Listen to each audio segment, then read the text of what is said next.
Hey all, welcome back to my YouTube channel. ಈ ವಿಡಿಯೋದಲ್ಲಿ ನಾನು ಪೊಟ್ಯಾಟೊ ಫ್ರೈನ ಮಾಡ್ತಾಯಿದ್ದೀನಿ. ಈ ರೆಸಿಪಿ ನೀವು ಅನ್ನ ಸಾಂಬಾರು ಮಾಡಿದಾಗ ಮಾಡ್ಕೊಂಡು ತಿನ್ಕೋಬೋದು. ನೀವು ಇದನ್ನು ಒಂದು ಸಲ ಮಾಡಿದ್ರೆ ಸಾಕು, ಪದೇ ಪದೇ ಅನ್ನ ಸಾಂಬಾರಿಗೆ ಸೈಡ್ ಡಿಶ್ ಆಗಿ ಈ ಪೊಟ್ಯಾಟೊ ಫ್ರೈನ ಮಾಡ್ತೀರಾ. ಸೊ ಈ ಪೊಟ್ಯಾಟೊ ಫ್ರೈನ ಹೇಗೆ ಮಾಡಿದೆ ಅಂತ ನೋಡೋಣ. ಇಲ್ಲಿ ಪೊಟ್ಯಾಟೋಸ್ನ ಸ್ಮಾಲ್ ಪೀಸಾಗಿ ಕಟ್ ಮಾಡಿ ಇಟ್ಕೊಂಡಿದ್ದೀನಿ. ಪೊಟ್ಯಾಟೊ ಮುಳುಗೋಷ್ಟು ನೀರು ಹಾಕ್ಕೊಂಡು ಒಂದು ಸ್ವಲ್ಪ ಉಪ್ಪನ್ನ ಹಾಕ್ಕೊತಾ ಇದ್ದೀನಿ. ಇವಾಗ ನಾನು ಆಲೂಗಡ್ಡೆನ ನೀಟಾಗಿ ಬೇಯಿಸ್ಕೊತಿದ್ದೀನಿ. ಇದು ಒಂದು 30% ಬೆಂದರೆ ಸಾಕು. ಸೊ ಇವಾಗ ಇದು 30% ಬೆಂದಿದೆ. ಇಲ್ಲಿ ಒಂದು ಕಡಾಯಿಗೆ ಒಂದು ಸ್ವಲ್ಪ ಎಣ್ಣೆನ ಹಾಕ್ಕೊತಾ ಇದ್ದೀನಿ. ಎಣ್ಣೆ ಬಿಸಿ ಆದಮೇಲೆ ಇದಕ್ಕೆ ನಾನು ಪೊಟ್ಯಾಟೋಸ್ನ ಹಾಕ್ಕೊತಾ ಇದ್ದೀನಿ. ಜೊತೆಗೆ 1/4 ಟೀ ಸ್ಪೂನ್ ಅರಿಶಿನದ ಪುಡಿ.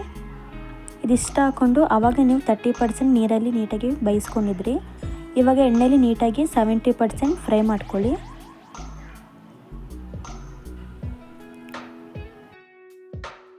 ಸೊ ಇದು ಇವಾಗ ಆಲೂಗಡ್ಡೆ ನೀಟಾಗಿ ಫ್ರೈ ಆಗಿದೆ. ಇದಕ್ಕೆ ನಾನು ಅಚ್ಕಾರದ ಪುಡಿ, ಧನಿಯಾ ಪುಡಿ, ಗರಂ ಮಸಾಲ ಮತ್ತು ಪೆಪ್ಪರ್ ಇದಿಷ್ಟನ್ನು ಹಾಕ್ಕೊಂಡು ನೀಟಾಗಿ ಫ್ರೈ ಮಾಡ್ತಾ ಇದ್ದೀನಿ.